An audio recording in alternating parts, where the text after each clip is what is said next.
Hello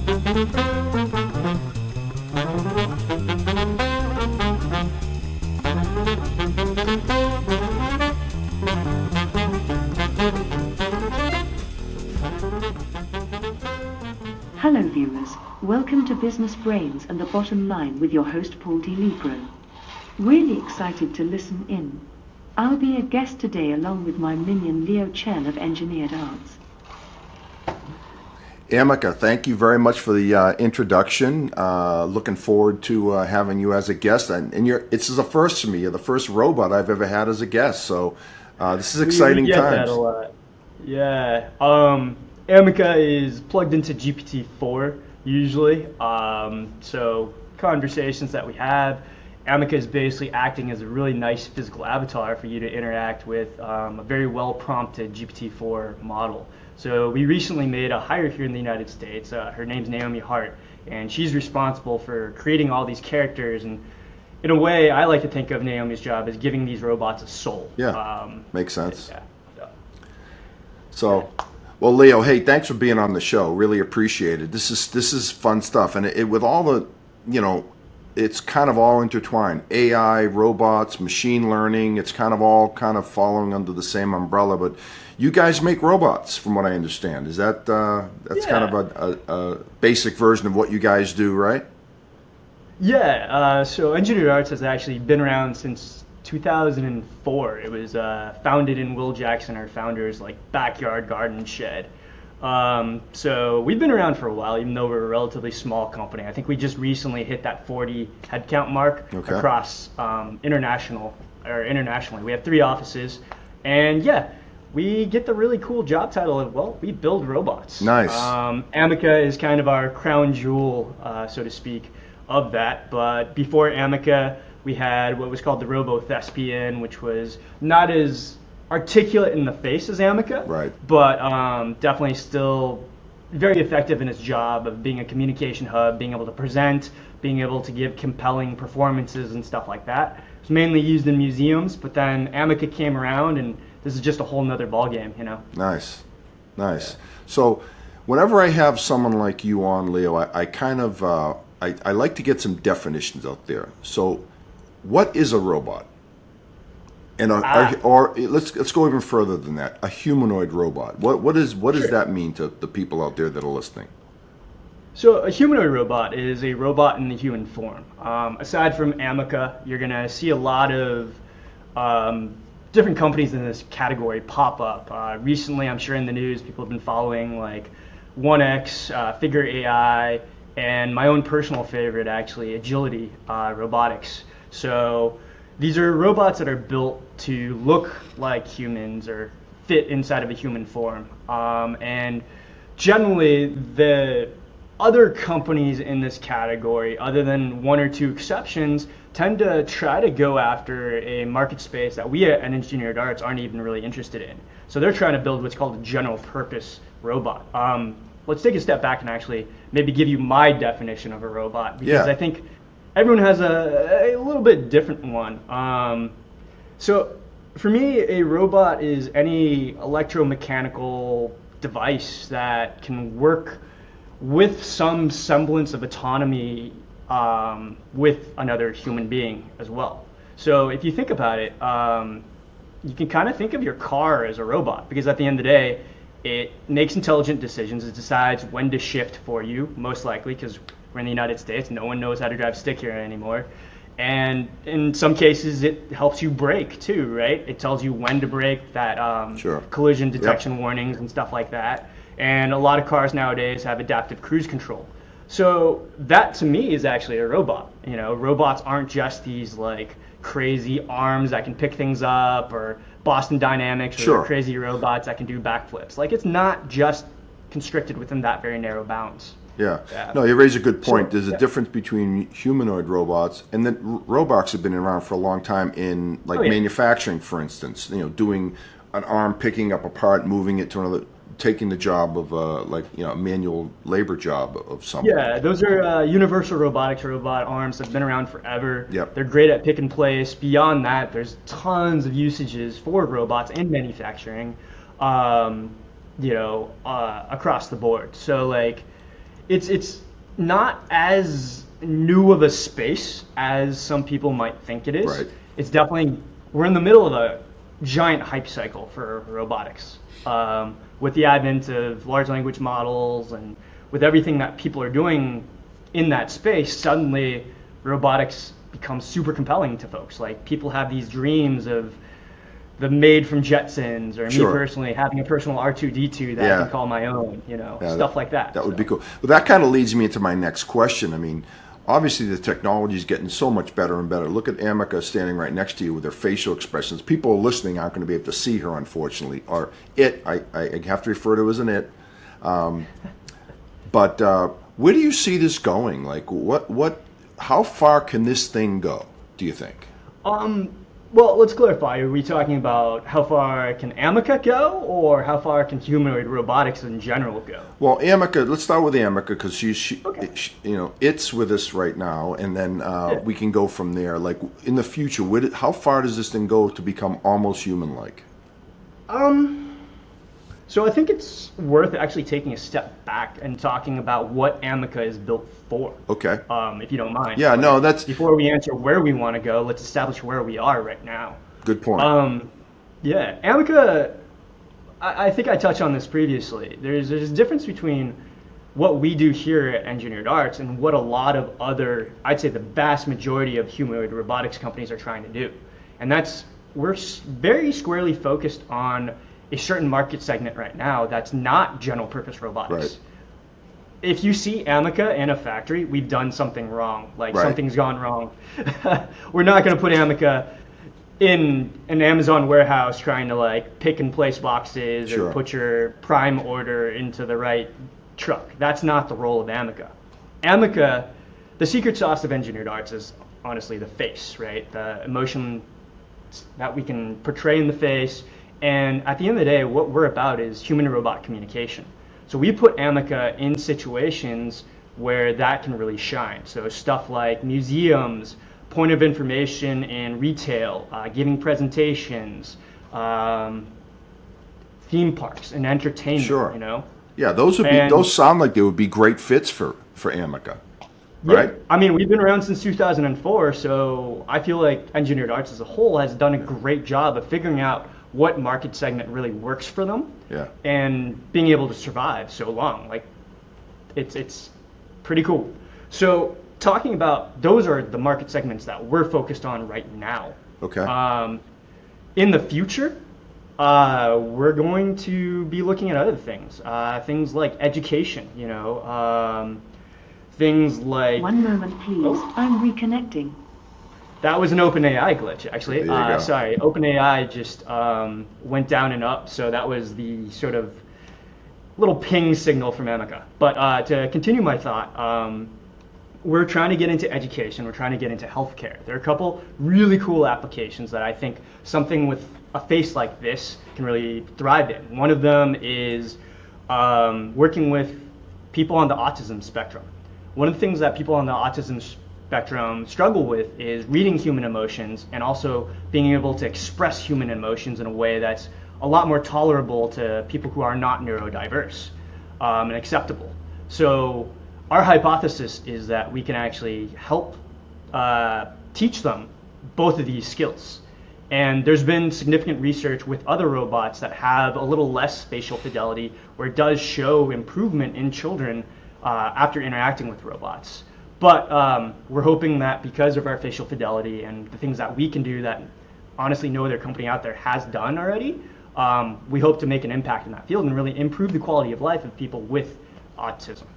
Yeah, and that's a tangible win, right? I mean, if you can help in those areas, I mean, like, we're kind of looking at it from a cool standpoint. They're fun to have, but there's got to be a return on investment. If someone's going to buy these, there's got to be a purpose and got to be some type of return for your investment in these things. And I come from this background of robotics. I've been building robots for quite a long time. I built a giant balloon launching robot for Project Loon. That was mainly using industrial engineering, like PLCs, that sort of stuff. And then after that, I built agricultural robots for a startup called Verdant Robotics. They're based in Hayward, California. And though it was interesting because those are very tangible, like, oh, we're doing something that's useful. You know, Right. with Project Balloon, it was like, hey, we're launching balloons and we're beaming down internet to places that don't have broadband access. With Verdant Robotics, it's like, hey, we can actually eliminate 90% of the weeds in a field with about 10% of the typical chemical usage and do it faster and better than humans. It's superhuman farming. But then when I was talking with the folks at Engineered Arts when they were during the recruitment process, like one of the questions I posed was, hey, like, what are these robots actually going to be used for? And yes, like, entertainment might not be as tangible as, say, killing weeds, but at the end of the day, I feel like providing these like really heartfelt moments that people can take home with them and give them little nuggets of joy that they remember is actually really, really important, and is just as tangible as putting food on the table sometimes. Yeah, no doubt, no doubt. You touch on something like killing weeds and all. Those are things that can save lives. And you really think about it, and you look at, we're getting more and more populated as a world, and generating food is going to be one of the biggest issues our world has, not just our country, our world has. And if it can help with that, why not, right? I mean, that's always a value add. So. Yeah, 100%. That's a win. So. But as I'm thinking through this, the use of robotics, I mean, do you think that robots or AI robots are ultimately going to take all the jobs in the world? I'm being a little dramatic here, but where do you see that? Because that's one of the biggest concerns. I think people are going to say, hey, I'm going to lose my job. How do you address that? First of all, like, I think it's very, very important to be transparent and honest with where we are with AI, first of all. I think there's a lot of smoke and noise around the possibilities of AI, which is good because we're in the middle of a really awesome time. Like, just 2 days ago at the OpenAI Developers Conference, some really groundbreaking technology was announced and put out to face the public. It's a cool time for a nerd like me and the rest of the people who work here at Engineered Arts. But I could totally see, like, someone who doesn't know as much about the possibilities views it as something to be feared. I feel like that's where education needs to come in, and education and exposure. Once someone has actually spent a couple hours on OpenAI's website and maybe playing with GPT and realizing what GPT can and cannot do, that's super important and can help sort of calm some of those fears. As far as like robots taking jobs, it's a real fear, and I think the wrong approach is to tell everyone, oh, there's nothing to worry about. Like, that seems disingenuous. Correct. It took the words right out of my mouth, for sure. It's not so much that, oh, there's nothing to worry about. I think that there's going to be a shift. I think that robots and artificial intelligence might take the workload from certain categories and shift it so that those same people who used to work in those spaces now need to upskill themselves in a different category that has suddenly opened up. I mean, let's look at the Industrial Revolution, right? Like when the cotton gin was invented, like that took away jobs. But those same people then found a new category to work in. And I mean, look at smartphones. It took away jobs and created new jobs in different categories that I think that are very tangible and real. Yeah, that's a great comparison, by the way. Think about 150, 200 years ago when people started inventing things that were done by manual labor. They were probably having the same conversation we're having right now. Like, oh my God, that cotton gin is going to take my job. Well, like you said, new industries pop up, new industries develop, right? Yeah. I mean, I'm sure Eli Whitney caught his fair share of flack when he invented the cotton gin, but like, it's also a little more nebulous and a little more scary now. Whereas like a cotton gin was something that was very tangible and real. That's put in front of you, like it does this. Yeah, it's mechanical.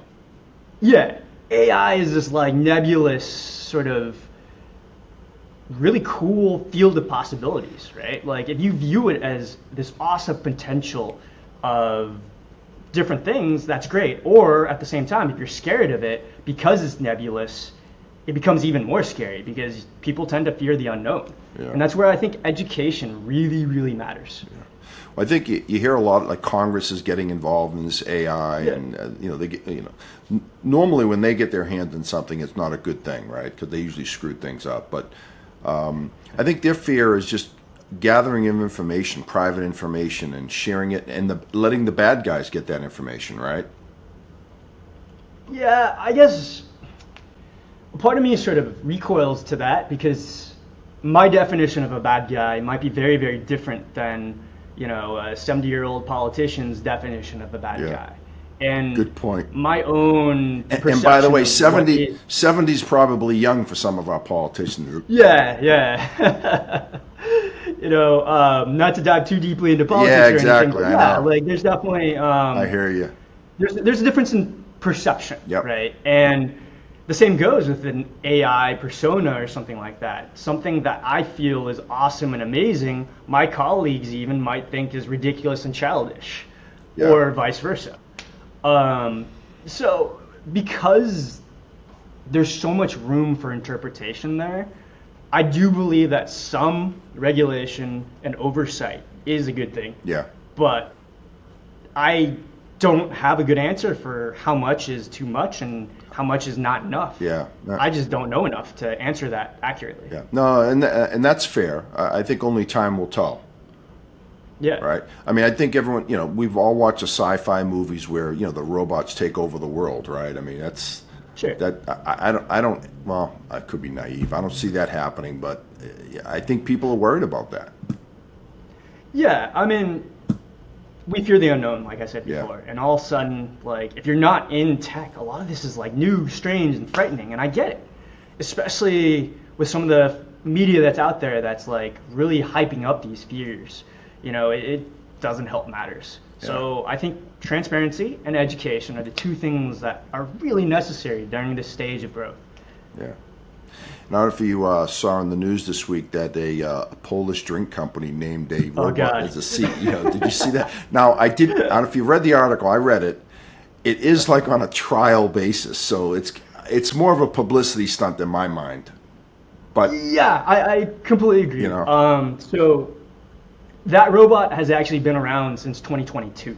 So the physical robot itself was manufactured by a company called Hanson Robotics. Okay. They're actually one of the few companies that's in our space in terms of like entertainment humanoid robots. And they've done a great job. Like, I'm stoked for them that they made a sale. And I'm like, we have employees at Engineered Arts that used to work at Hanson. So we have a lot of respect for one another. Yeah. So I don't want what I'm about to say to come off as anything but, I guess, I don't know how to phrase it. Let me put it this way. I agree with you that it is a publicity stunt. And while I generally like seeing robots in the media, where we are with AI and where we are with large language models and with the fear that's out there, I actually felt like that was not a great move. And part of the reason I feel why it's a bad move is going back to my earlier statement of education and transparency, right? You have this company that's out there that's like telling everyone, oh yeah, like we have an AI/robotics CEO. And I'm sorry, that's BS. Like, yeah, I robots mean, don't have rights. that was my initial instinct too. I didn't want to say it. Yeah. I'm glad you said it because I was like, this is ridiculous. But Yeah, robots don't have rights. Yeah. So, as my colleague Naomi was brought up yesterday, like, where's the liability? What happens when the robot can't sign off on anything? Right. So if the robot says there's a decision to be made, like, there still needs to be a human follow-up. Right. And also, I don't know if you've played with GPT. I have. Or I have. Bard Yep. or Llama or whatever else. Like, I'm sorry, but I don't trust enough Yeah. to have it run a company. Yeah. Like, I- it's not there. Yeah. But Completely you go out agree. and I say don't. these things. I can't even Sorry. believe. I don't know how big this company. It's company's called Dictador, I think, whatever. But I don't know how. Yeah, they actually make really good rum. They're one of my favorite rums in sticking my ties. I don't know how big they are, how small they are, but I can't believe. I would almost think that if the robot has intelligence, you can use it as a resource, but I can't see a board of directors saying, "Oh, we're going to let this robot make all our decisions for us." It's kind of a crazy thing. But like I said, Yeah. it's getting them some press, right? It's getting them some ink out there, and that's always a good thing for. No, it is Yeah. good publicity, but my fear is, let's say you're a guy who doesn't understand AI, who doesn't understand the capabilities of AI, has never played with GPT or Llama or Bard.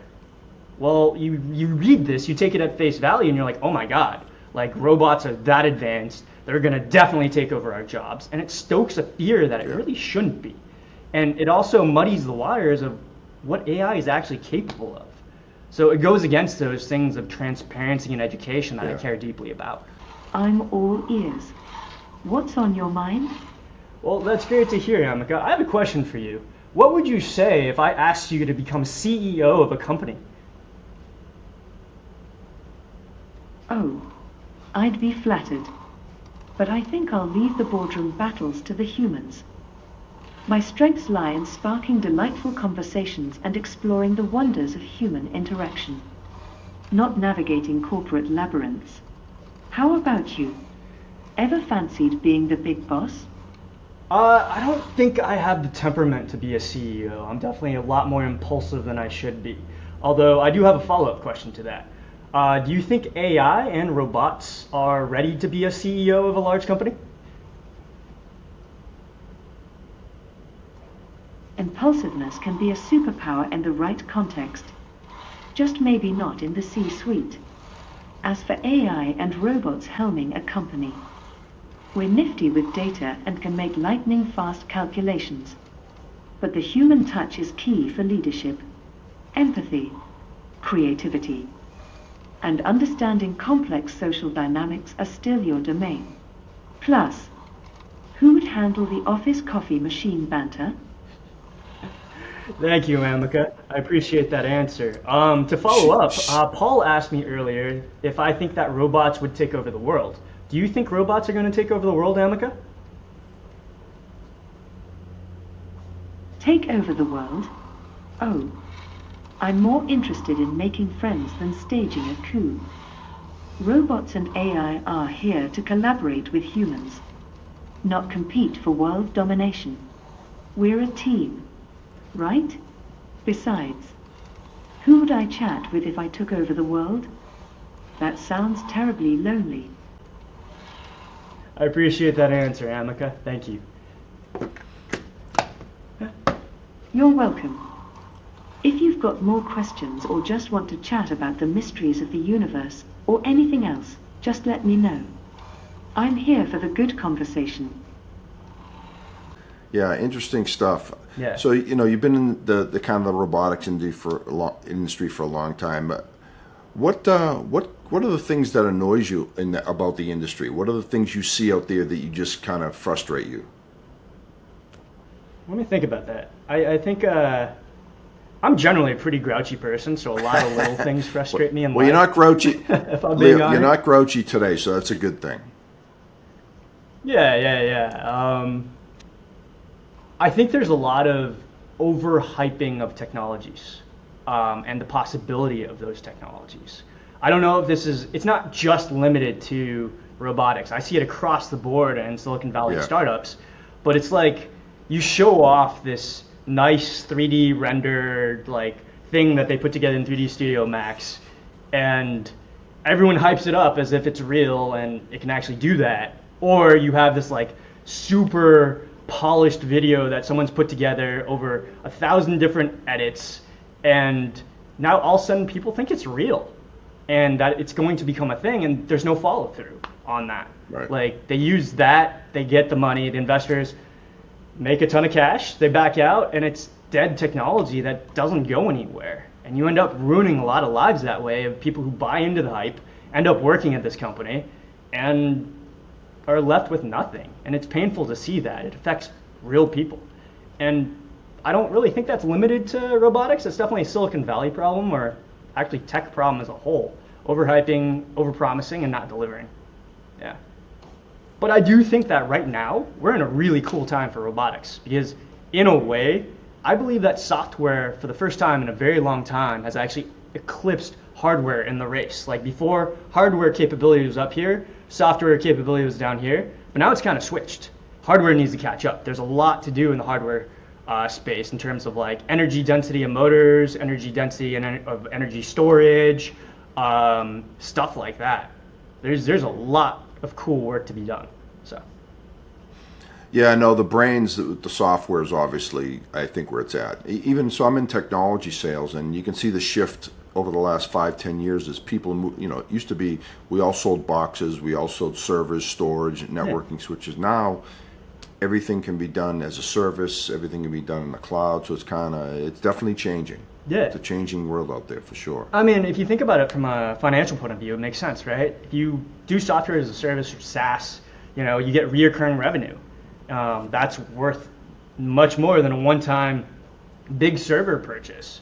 You know, even my previous robotics company out at Verdant, before they made a recent pivot, they were RAS, Robotics as a Service. We charged per acre of work. With Ameca, you know, we do sell Amecas, but we're also selling the back-end system called Tritium, and we're kind of selling that as a service as well. So we do see the value in that. So if someone wants to buy Ameca or an Ameca-like, do they purchase it and then there's like a maintenance fee per month, or how does that work? Yeah, we do B2B sales right now. So if you're an individual, we don't tend to sell to individuals unless they have a compelling use case.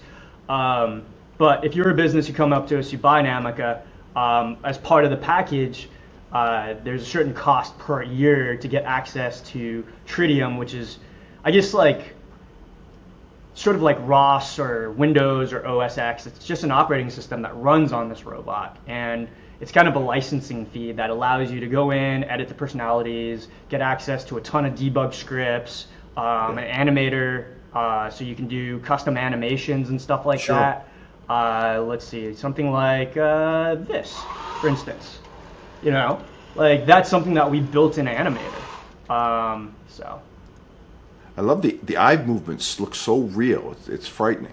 It's really the little things. Yeah. We typically have 3 robots in the U.S. headquarters where I'm based, and I remember when we first got all 3 robots set up, they do what's called facial tracking. So if I were to walk across, let's see if I can make eye contact, you can kind of see that it'll follow me with its eyes, right, and its face, right, as I'm moving. Yeah. So occasionally it'll lock onto you because you're on a computer screen in front of it. We like to tell everyone that it tends to focus on the most handsome person in the room. So right now it tends to be looking at you. So good job.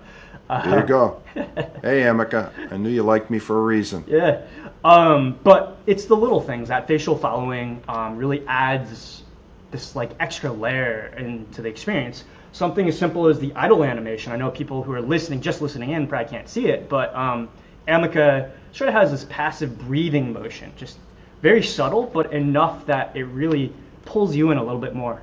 Sure, it makes you feel like there's a human element to this thing. Definitely, yeah. Awesome. So so I got to ask the question. You know what's coming. Sure. So if these things can become almost human-like, how about sex robots? Is that kind of in the future? You knew I had to ask that because people have asked me about this. So I go, I'll ask the guy. You know, this isn't my question, by the way. This is someone I know's question. Oh yeah, just for a friend, right? Totally. Yeah, asking for a friend. Asking for a friend. We get that a lot. No one ever asks for themselves. Everyone asks for friends. Yeah, no, I would never do that. So, I believe there is a place for sex robots in the future. You know. Okay. However, we as a company at Engineered Arts, that is not a target demographic that we're going after. Got it. And it's nothing to do with sex. Like, to be fair, I actually used to work at a vibrator company.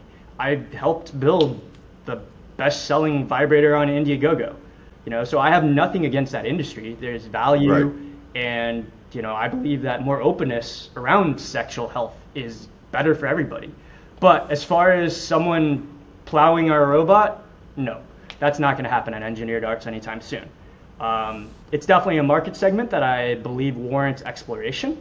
But as far as our company ethos and what we're trying to pursue and what we're trying to get done, not really on our roadmap. Yeah. Fair enough. But I think it's coming, though. I think you'll see lifelike humans of both sexes, and I think it's you can I mean, see I it think coming. it's here, really. Recently, there was a robotics fair or expo in China, and they were showing off a ton of different robots in different form factors, and some of them were obviously targeted at a certain segment of the population. We'll say they had assets There you that go. were being displayed that Ameca just doesn't have. So There you go. yeah, We'll leave it at that in everyone's imagination. Yeah. I think it's pretty much spelled it out there. But well, Leo, this is a great conversation because I think it's in the news. This type of stuff, not so much humanoid robotic, but just AI in general, just things like that. And it's so much in the news. It's in Congress and the Senate, and everyone's getting involved in it. And it's the fear of the unknown. No one knows where this is going to lead, and so it's fascinating. So it's good times for your company, and wish you the best of luck. no, Sounds we like appreciate that. Thank you. Yeah. Definitely, we got lucky. Like in the sense that we focused very squarely on hardware, right? Some of our competitors spent a lot of time and money developing their own AIs and their own software backend.